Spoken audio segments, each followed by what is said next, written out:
With 2021 drawing to a close, I've taken stock of my wine collection and set 6 wine goals for 2022. My first wine goal for 2022 is to consume more wine than I purchase. This has been a recurring goal for a number of years due to space constraints. In my primary wine cellar, I still have wine stacked up on the floor about 5 to 6 feet high, which makes it very difficult for me to access a bunch of the wine in my cellar that is ready to enjoy now. So for that reason, I'm hoping to continue to whittle that pile down so I can be able to get back to some of the other wines and enjoy them without having to remove everything and spend half an hour trying to rearrange everything just to get one particular bottle of wine. My second goal is to continue to be vigilant to ensure that I drink the wines before they're past their prime. Of course, the Cellar Tracker Ready to Drink Up report is very, very useful in this regard, and that's something that I consult regularly. One of the most sad things about wine collecting is when you've ignored a bottle and left it alone, it's already way past peak and no longer enjoyable. So that's definitely something I'm going to try to avoid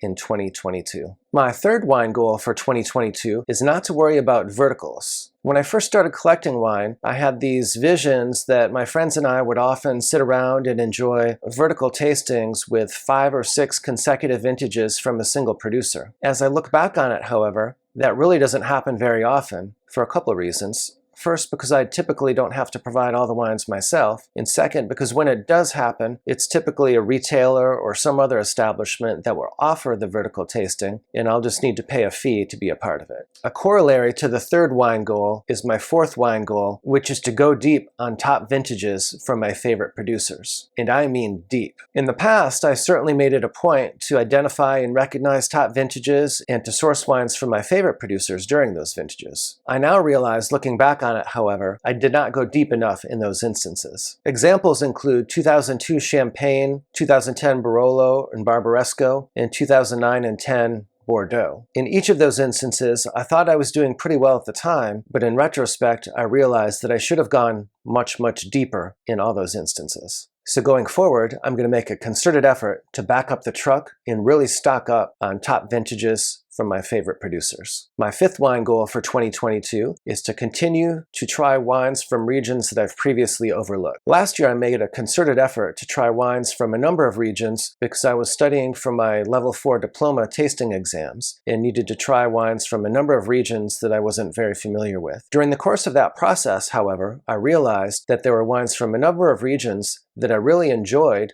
and which should be part of my rotation going forward. Examples include Loire. I discovered I really liked Savennières, for example. Alto Adige, I really enjoy Lagrein and Pinot Nero, which is also Pinot Noir, and also wines from Campania, including Aglianico from the Taurasi region, Greco de Tufo, and also Falanghina. These wines are often available at compelling prices and are often overlooked on restaurant wine lists, so you should definitely try to keep an eye out for those at restaurant wine lists if you can. And of course for 2022, I'm going to continue to do that and then also continue to try wine from other regions that I've overlooked. My sixth wine goal for 2022 is to travel to at least 3 wine-producing regions. You learn so much more by visiting a region than you do by simply tasting the wines or reading about it. There's nothing like going to the winery, seeing the vineyard, speaking with a representative from the winery or the winemaker, and tasting through the lineup while you're actually there on the premises. And 9 times out of 10, the best food pairings for those wines will be the local cuisine, which you'll be able to enjoy readily along with those wines when you're visiting. And of course, I always make it a point to purchase wines during my wine travels